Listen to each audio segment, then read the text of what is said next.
Waste refer to everything that goes out in trash, ठीक है। Environmental issues में क्या है भैया, ये बहुत ही इंपॉर्टेंट चीज़ है, सॉलिड वेस्ट हो जाता है ना। तो जो भी ट्रैश में जाता है सब कुछ जो है सॉलिड वेस्ट में उसको कैटेगराइज किया जाता है। Municipal solid waste are waste from our homes, offices, stores, schools, hospitals etcetera that are collected and dispose by the municipality. तो सब कुछ जो है किसके अंतर्गत आ जाएगा, म्युनिसिपल सॉलिड वेस्ट में। और कहाँ क्या क्या सोर्स है यहाँ पे लिखा हुआ है। तो municipal solid waste generally comprise paper, food waste, plastics, glass, metals, rubber, leather, textiles. उसको बंद ही कर दीजिए, ठीक है, ठीक है। तो ये सब जो है कैटेगराइज, ये सब कंप्राइज होगा, ठीक है ना। तो बेसिकली क्या है, सब कुछ जो भी क्या कहते हैं, जो भी सॉलिड है, क्लियर है। Burning reduces the volume of the waste, although it is generally not burned to completion, and open dumps often serve as the breeding ground for rats and flies, ठीक है। तो यहाँ पे ये दिख रहा है ना कि एक्चुअली ऐसे ही डंप कर दिया जाता है, ठीक है। और ताकि इसका वॉल्यूम जो है थोड़ा सा कम हो जाए, इसीलिए क्या किया जाता है, उसको जला दिया जाता है, ठीक है ना। तो जलाता है तो एक्चुअली 100% तो ख़त्म नहीं होता है, ठीक है ना। प्लास्टिक ऐसा चीज़ है कि जलाइएगा तो थोड़ा बहुत लास्ट में बच ही जाता है, ठीक है ना, थोड़ा बहुत क्या अच्छा खासा बच जाता है। तो क्या होता है कि प्लास्टिक का ये प्रॉपर्टी है, ठीक है ना। तो इसीलिए it is not burned to completion, होगा ही नहीं। And open dumps often serve as the breeding ground for rats and flies, ठीक है। तो बहुत ज़्यादा यहाँ पे आपको चूहा वगैरह सब मिल जाएगा, है ना। Sanitary landfills were adopted as a substitute for the open burning dumps. तो पहले क्या करते थे, ठीक है ना, पहले क्या था कि भैया ओपन डंप मतलब क्या है कि खाली जगह है, खुला जगह है, वहाँ पर वहाँ पे डंप कर दिया, लेकिन वो बहुत ही हार्मफुल है, ठीक है ना। तो अब क्या करते हैं भैया, सैनिटरी लैंडफिल। अब क्या करते हैं, ज़मीन में जो है खोद करके उसको जो है अंदर गाड़ करके, ठीक है ना, और जो है थोड़ा सा कंसिडरेशन के साथ, ठीक है। In sanitary landfill, waste are dumped in a depression or trench after compaction and covered with dirt every day. तो क्या होता है कि उसमें डालते हैं, ठीक है ना, डिप्रेशन यानी कि ना गड्ढा किया, उसमें डाल दिया, उसके बाद फिर जो है उसके ऊपर जो है मिट्टी वगैरह हम लोग देते गए, ठीक है। तो हर दिन क्या करते हैं, फिर से खोदा, फिर से डाला, फिर डट दिया, ऐसे जो है ये करते हैं। If you live in a town और city, do you know where the nearest landfill site is? तो हमारे भी आसपास में है। Landfills are also not really much of a solution since the amount of garbage generation, especially in the metros, has increased so much that these sites are getting filled too. लेकिन ये भी एक सोल्यूशन नहीं है। क्यों नहीं है? क्योंकि मेट्रो वगैरह में, हाँ वो तो है, सॉइल पोल्यूशन आ जाता है, ठीक है ना। उसके बाद फिर क्या होता है कि अगर हैवी मेटल वगैरह है तो वो भी क्रीप कर जाएगा, है ना, और अंडरग्राउंड वाटर को भी जो है पोल्यूट कर सकता है, ठीक है ना। तो अलग अलग है, अलग अलग डिफ़िकल्टीज़ हैं। यहाँ पे क्या लिखा हुआ है, यहाँ पे लिखा हुआ है कि भैया मेट्रोज़ में खास करके इतना ज़्यादा पॉपुलेशन है और उस पॉपुलेशन के कारण इतना ज़्यादा पोल्यूशन है और इतना ज़्यादा ट्रैश और गार्बेज इकट्ठा होता है कि जो है जो हमारा सैनिटरी लैंडफिल है वो भी भर जाता है एकदम जल्दी से, ठीक है ना। ठीक है, so in the metro English में these sites are also getting filled. Also, there is danger of seepage of chemicals etc. from these landfills polluting the underground water resources. ठीक है, तो water that has percolated through a solid and leached out some of the constituents. ठीक है, तो क्या होगा कि ये जो है लैंडफिल के कारण जो है पोल्यूटेंट क्या हो जाएगा, अंदर चला गया, अंडरग्राउंड वाटर में चला गया, अंडरग्राउंड वाटर को भी है ना खराब कर देता है. ठीक है, तो अंडरग्राउंड वाटर रिसोर्सेज को खराब कर देगी. A solution to all this can only be in human beings becoming more sensitive to these environment issues. इसका सॉल्यूशन क्या है भैया? Prevention is better than cure. तो प्लास्टिक को ही जो है ना बहुत कम प्रोड्यूस कीजिए. ऐसा है, क्योंकि एक्चुअली स्पीकिंग क्या है कि plastic is an eternal pollutant. Eternal मतलब कि एक बार प्लास्टिक प्रोड्यूस हुआ ना तो वो ज़िंदगी भर वो पोल्यूटेंट ही रहेगा. ठीक है ना, उसको जो है फिर से हम लोग उसको जो है 100% उसको ख़त्म 100% नहीं कर सकते। All waste that we generate can be categorized into 3 types: biodegradable, recyclable and the non-biodegradable। ठीक है, तो पहला क्या हो गया? बायोडिग्रेडेबल। ठीक है, जैसा कि फॉर एग्जांपल पहले के लोग जो थे खाते थे किस में? केला का पत्ता में। ठीक है ना, तो केला का पत्ता जो है 100% बायोडिग्रेडेबल। ठीक है, तो बायोडिग्रेडेबल जो कि माइक्रो ऑर्गेनिजम्स से जो है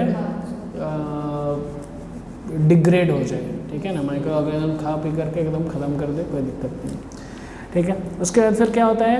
दूसरा है रीसाइक्लेबल। ठीक है, तो रिसाइक्लेबल मतलब कि वो भैया जो है उसको फिर से आप यूज़ कर सकते हैं। और तीसरा क्या हो गया? Non biodegradable.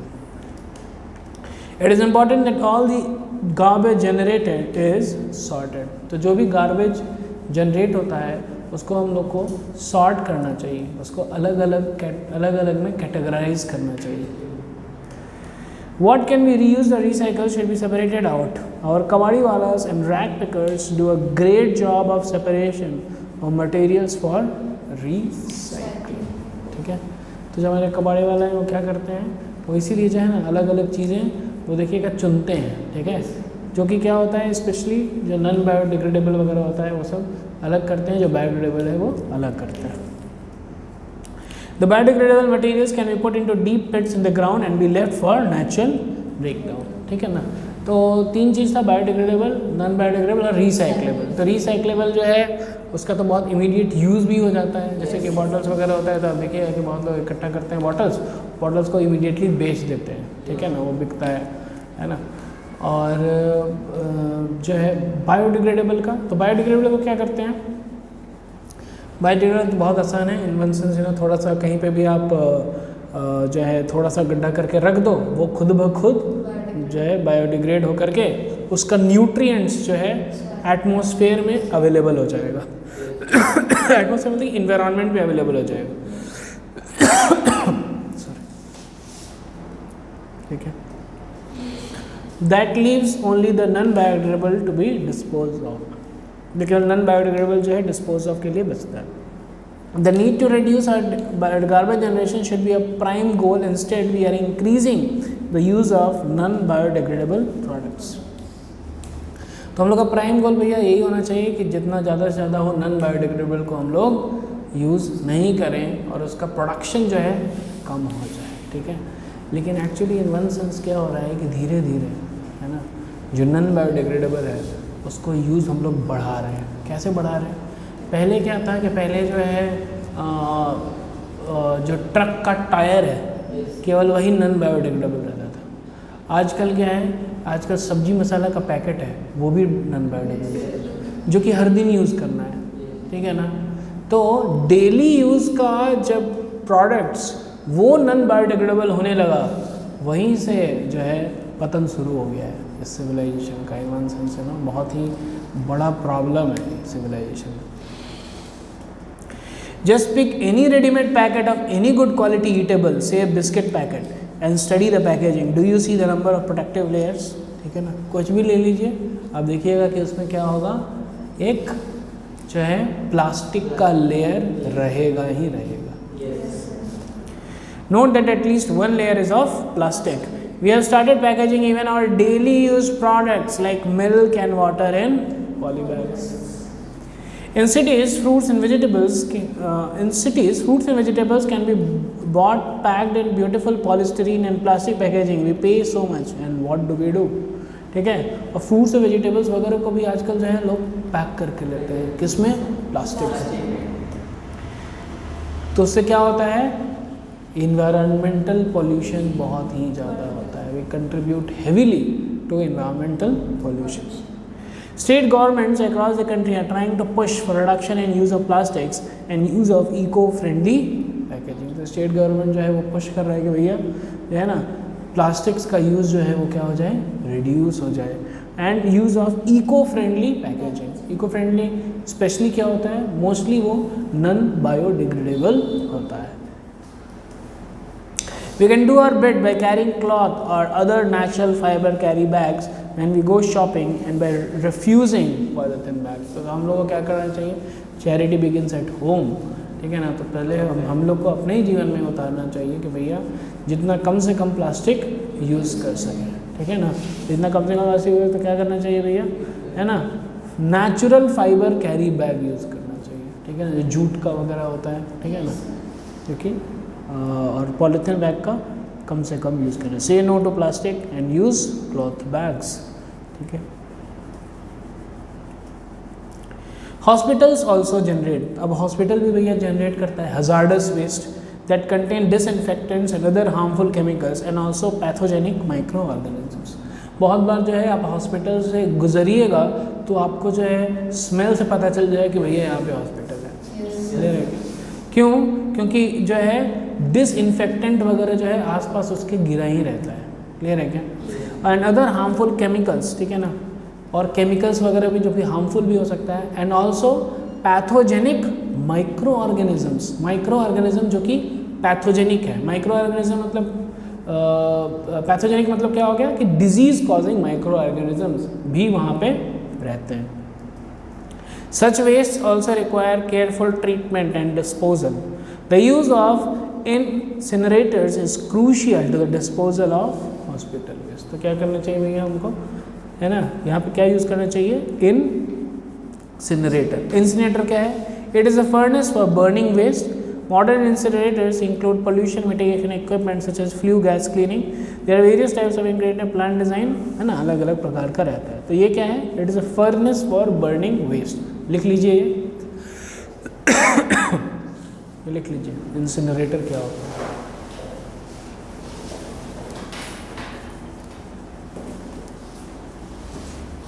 ठीक है, क्या होता है इंसिनरेटर? जो भी वेस्ट है उसको ले करके, है ना, बर्न कर दीजिए। तो बर्न कीजिएगा ऑटोमेटिकली बहुत कुछ जो है रिड्यूस हो जाएगा, ठीक है।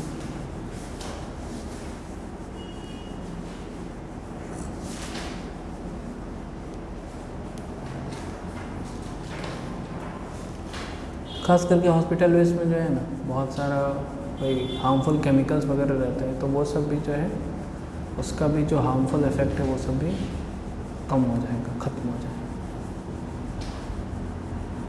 ठीक है। केवल पहला लाइन लिखिए, the furnace for burning waste.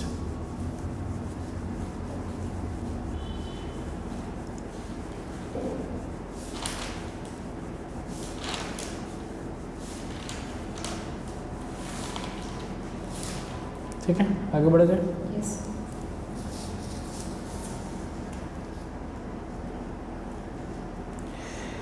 Irreparable computers and other electronic goods are known as e-wastes or electronic waste, ठीक है। हमने यहाँ वेस्ट के तरफ जा रहे हैं हम लोग, ई-वेस्ट, ठीक है। तो ई-वेस्ट क्या है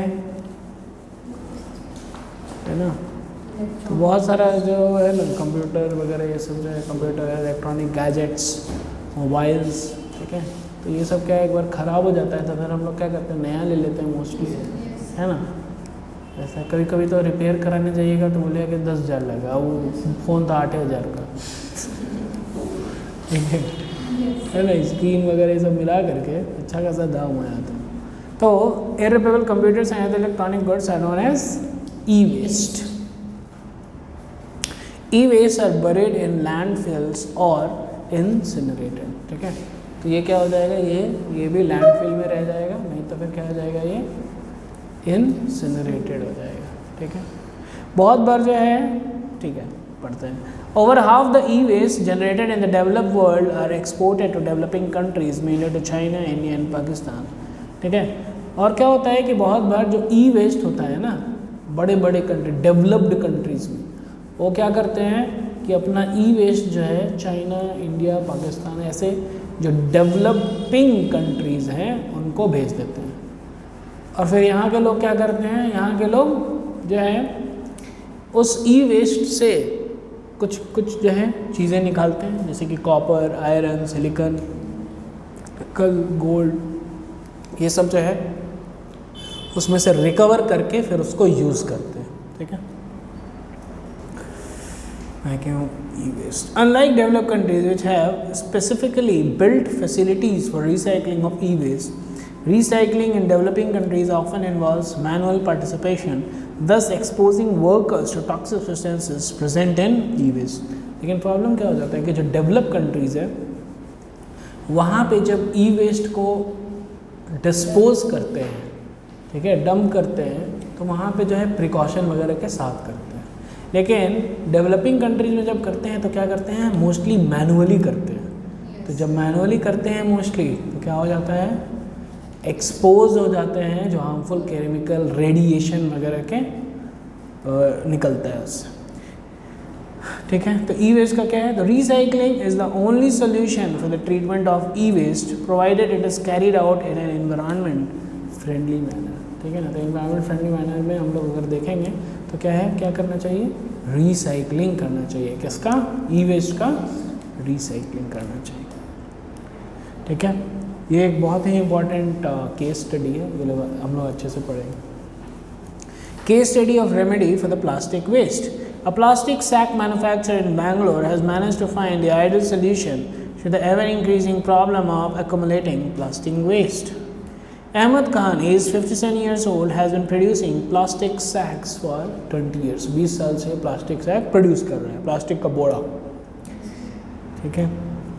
About 8 years ago, he realized that plastic waste was a real problem. 8 साल पहले उनको समझ में आया कि भैया प्लास्टिक वेस्ट जो है ना बहुत बड़ा प्रॉब्लम है. तो क्या किया इन्होंने, polyblend, a fine powder of recycled modified plastic was developed then by his company. तो उन्होंने एक कंपनी इस्टेब्लिश किया और क्या किया, जो ख़राब प्लास्टिक, जो वेस्ट प्लास्टिक था उसको लिया और उससे जो है एक मटेरियल तैयार किया जिसका नाम है पॉलीब्लेंड. अब ये क्या है polyblend, this mixture is mixed with the bitumen that is used to lay roads. अब प्लास्टिक लिया, ठीक है ना, और प्लास्टिक अगर देखा जाए ध्यान से तो प्लास्टिक जो है जब हीट कीजिएगा तो लट्ठा हो जाता है. ठीक है ना, तो उन्होंने दिमाग लगाया कि भैया इसमें जब एडहेसिव प्रॉपर्टी है, लट्ठे वाला प्रॉपर्टी है, तो इसका मतलब क्या है कि इसको यूज़ करके हम जो है ऐसा यूज़ कर सकते हैं कि कुछ जो है कंस्ट्रक्टिव यूज़ हो जाए. तो कंस्ट्रक्टिव यूज़ में उन्होंने देखा कि भैया जो रोड है वो रोड भी तो प्लास्टिक का बन सकता है. तो क्या किया, उसमें उन्होंने बिटुमेन ऐड किया. बिटुमेन क्या होता है, कोल तार जैसा कुछ रहता है, अलकतरा टाइप का. ठीक है ना, that is bitumen which is use to lay roads. In collaboration with the RV College of Engineering and the Bangalore City Corporation, Ahmed Khan proved that the blends of the polyblend and bitumen, when used to lay roads, enhance the bitumen's water repellent properties and help to increase road life by a factor of 3. इससे क्या हो गया, road life 3 गुना increase कर गया. ठीक है, और जो है इन्होंने किस कॉलेज का, RV कॉलेज ऑफ इंजीनियरिंग है, बहुत ही अच्छा कॉलेज है इंजीनियरिंग का, है ना, साउथ में, कर्नाटका में. ठीक है, बैंगलोर सिटी कॉरपोरेशन, इन्होंने क्या किया, ये यूज़ करके रोड्स को ले किया और फिर देखा कि भैया ये तो 3 गुना ज़्यादा इसका लाइफ भी हो जाता है. The raw material for creating polyblend is any plastic film waste. ठीक है, तो कोई सा भी प्लास्टिक आप यूज़ करके इस पॉलीब्लेंड को आप बना सकते हैं. So against the price of rupees 0.4 kg that rag pickers had been getting for plastic waste, Khan now offers rupees 6. क्योंकि अब वो जो है वो एक मटेरियल हो गया ना जिससे कि रोड बना सकते हैं. ठीक है ना, तो उसका प्राइस भी बढ़ गया. ठीक है ना, तो कितना, अब 6 रुपये में मिलता है, 6 रुपये में वो ख़रीदते हैं, जो कि है ना नॉर्मली जो है 40 पैसा पर केजी में बिकता है. Using Khan's technique, by the year 2002, more than 40 kilometers of road in Bangalore has already been laid. ठीक है ना, 40 किलोमीटर जो है जो रोड है वो ले हो गया है उनका टेक्निक यूज़ करके. At this rate, Khan will soon be running short of plastic waste in Bangalore to produce polyblend. ठीक है, तो अब देखो क्या हो गया कि बैंगलोर का जितना प्लास्टिक वेस्ट है वो सबको ये यूज़ कर सकते हैं. ठीक है, नहीं तो फिर डंप करना, क्या करना है उसका बहुत डिफ़िकल्टी होता था समझने में. Thanks to innovations like polyblend, we might still avoid being smothered by plastic waste. Next, agrochemicals and their effect. ठीक है, next topic. In the wake of green revolution, use of inorganic fertilizers and pesticides has increased manifold for enhancing crop production. ठीक है, तो जैसे जैसे समय बढ़ रहा है वैसे वैसे क्या हो रहा है, पॉपुलेशन भी बढ़ रहा है, और पॉपुलेशन बढ़ने के कारण क्या हुआ है कि पॉपुलेशन के लिए फूड डिमांड भी बढ़ रहा है, और फूड डिमांड बढ़ने के कारण जो है फर्टिलाइज़र वगैरह का प्रोडक्शन भी ज़्यादा हम लोग को इंक्रीज़ करना पड़ रहा है। तो इनऑर्गेनिक फर्टिलाइज़र और पेस्टिसाइड का का यूज़ जो है इंक्रीज़ हो चुका है। Pesticides, herbicides, fungicides etcetera are being increasingly used. ठीक है,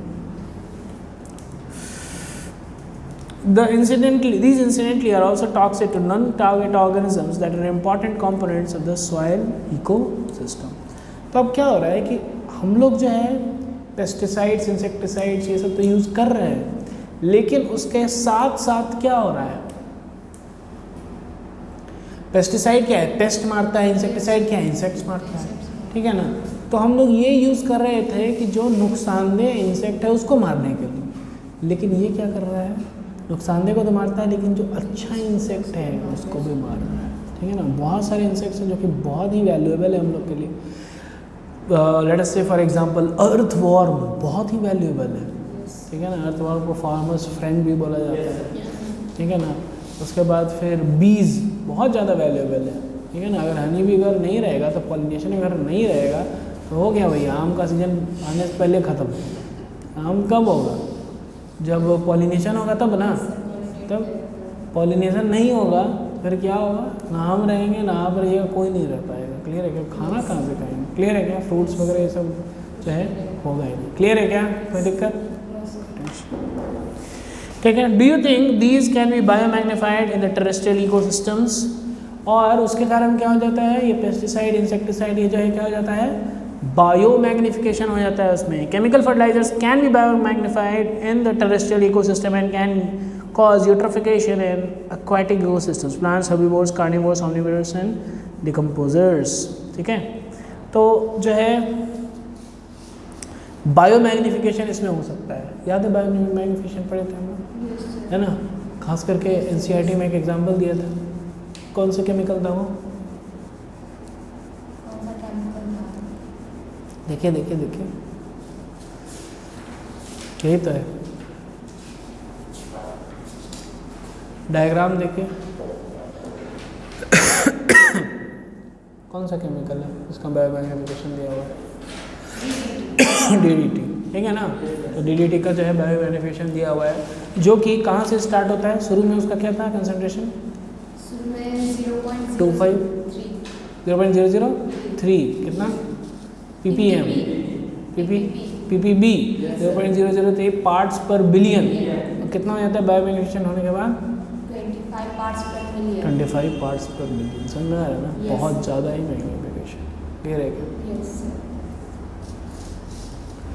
We know that the addition of increasing amounts of chemical fertilizers can do to aquatic ecosystems with eutrophication। ठीक है ना, तो यूट्रोफिकेशन के कारण क्या हार्मफुल चीज़ें हो सकती है, हम लोग को पता है। यूट्रोफिकेशन हम लोग पढ़े थे, एजिंग। ठीक है ना, और ख़ास करके क्या हो जाता है, ये नेचुरल एजिंग तो ठीक है, लेकिन आर्टिफिशियल एजिंग हो जाता है जो कि बहुत ही ज़्यादा एक्सेलरेटेड हो जाता है। The current problems in agriculture are therefore extremely grave. Case study of organic farming. ठीक है, तो बहुत ज़्यादा ग्रेव प्रॉब्लम्स वगैरह यूज हो जाता है, किसके कारण, usage of insecticide, pesticide, fungicide, herbicide ये सब के कारण। Integrated organic farming is a cyclical zero waste procedure where waste products from one process are cycled in as nutrients for the other processes। ठीक है ना, तो इसलिए क्या करते हैं भैया, इंटीग्रेटेड ऑर्गेनिक फार्मिंग, ये है सोल्यूशन। तो क्या है इंटीग्रेटेड फार्मिंग सोल्यूशन? ठीक है ना, ऑर्गेनिक, देखिए ध्यान से, ऑर्गेनिक कैटल फीड। ठीक है ना, कैटल खाया, हेल्दी मिल्क प्रोड्यूस किया।